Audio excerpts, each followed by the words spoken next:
News every 15 minutes, weather every 10, and sports twice an hour. Newstalk KGVO, AM 1290 and 101.5 FM. You're listening to Montana Morning with Peter Christian. 4 people are now under arrest in a Flathead County drug-related homicide. Good morning, everyone. It's Montana Morning. It's Thursday, June 16th, 2016. Dense clouds throughout western Montana. It looks almost Michelangelo-ish outside as you look outside. Our patented exclusive weather window, just a few peaks of blue out there, but lots of gray. We're expecting rain, of course. Cloudy and 48 degrees in Missoula right now. Our newscast this morning, sponsored by Spray Green Lawn, providing lawn aeration services, fertilization, and weed control. Save 15% off your first application. Mention this ad. Call 207-9273. Our top stories statewide. Flathead County officers have arrested 3 more suspects in the Memorial Day weekend stabbing death of a Kalispell man. Sheriff Chuck Curry says 29-year-old Melissa Ann Crone, 28-year-old Christopher Michael Hansen, and 20-year-old David Vincent Toman, all of Kalispell, were arrested on suspicion of deliberate homicide and the death of 35-year-old Wade Allen Rautio. Curry says it appears the homicide was drug-related. Officers received a tip about a possible homicide and on Monday found Rautio's body in a creek east of Creston. Deputies arrested 29-year-old Robert Matthew Whittall on Monday night, also on suspicion of deliberate homicide. Curry says he expects formal charges to be filed against all 4 suspects within a day. No court appearances have yet been scheduled. Missoula City Council's Public Health and Safety Committee met yesterday to hear more details about a proposed ordinance to require more comprehensive background checks on guns bought and sold privately in Missoula. Councilman Brian von Lossberg said enforcement would be handled by the Missoula Police Department. Spokesman Travis Welsh comments. Would the city police enforce any ordinance that was enacted by council? And the answer is yes, we would, as well as any other ordinances that are currently in existence. The PD would enforce those as required. Of course, this is not to be confused with the actual transfer of a firearm between 2 parties or the paperwork which needs to be completed by an FFL. Appearing at the hearing was Hayes Autopalic, manager of the annual Missoula Gun Show, who said the ordinance would place an undue burden on private individuals at his show. Compliance with the provisions of any state or other law affords no immunity under federal laws or regulations. So you're asking this dealer to do all this private transfer work, and he has to assume the responsibility of storing all these records, taking care of them, making sure they're all properly done. And if he doesn't, it's a felony. Von Lossberg said statistics from other states with more comprehensive background checks found lower gun crime rates. Substantially lower suicides with guns and women shot and killed by intimate partners in those states. Their statistics are referenced in the draft ordinance. 46% fewer women shot and killed by intimate partners and 48% fewer people committing suicide with firearms. The entire council will vote on the proposed ordinance at a later date.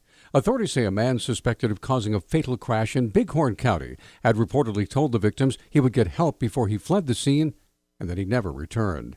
The Billings Gazette reports 65-year-old Florida man died in the Wednesday crash on Highway 212. His wife sustained minor injuries.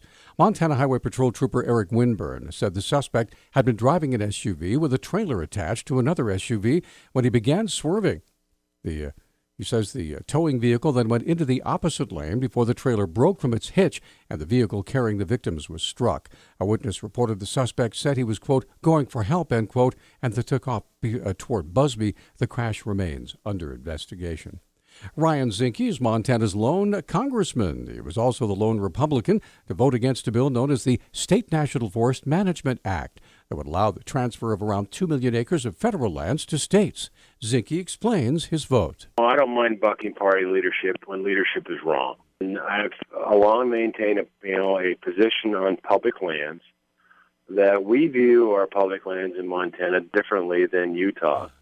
And it isn't about transferring of title of land. It's about better management. Zinke said changing the management of federal lands would be better under smaller pilot projects. I think that's probably the prudent case. The West is still patchwork, where you have, a section bordered by different sections. So if it makes sense for the resources where a state is in a better position to assume management, I think a pilot course of that nature is a great start to make sure that the protections are there. The State National Forest Management Act passed through the committee despite Zinke's no vote. The final tally 23-15. This week, Montana Junior Senator Steve Daines successfully helped to stop the EPA's Waters of the U.S. rule that seeks to regulate virtually every ditch and pond that may be occasionally wet across the U.S.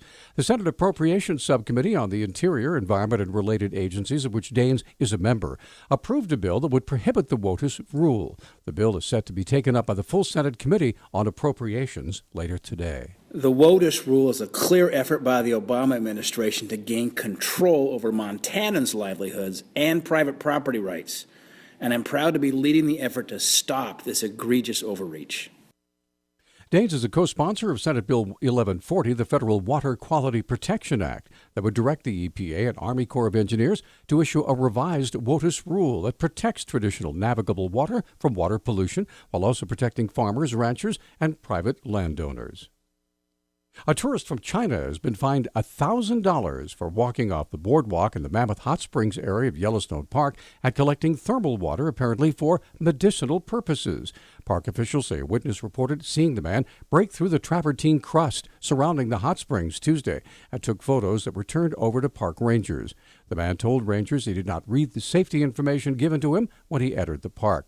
Park regulations require visitors to stay on trails and boardwalks for their own safety, as well as to protect the natural resources.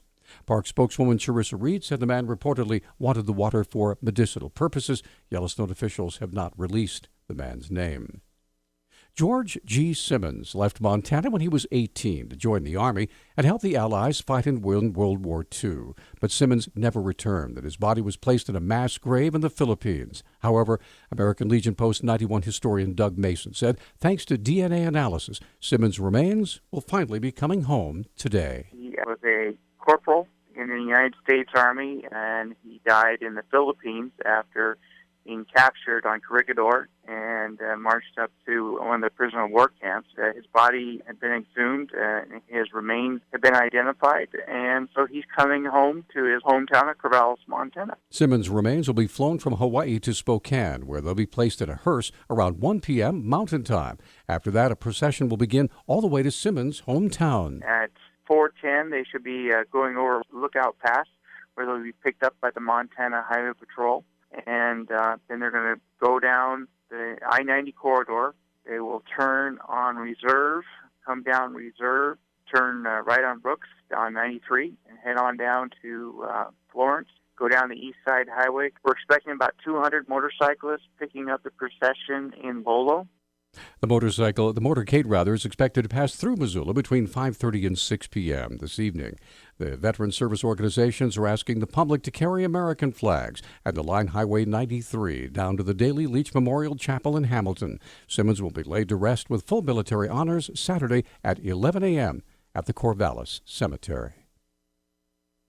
Our Newstalk time now, 6:13. Newstalk, KGVO. Missoula's official weather station. Partly to mostly cloudy skies today with a chance of showers and isolated thunderstorms. Highs will be in the low 60s with a wind out of the west at 5 to 15 miles per hour. Chance of rain tonight, lows in the upper 30s. I'm meteorologist Brooke Foster for KECI 13.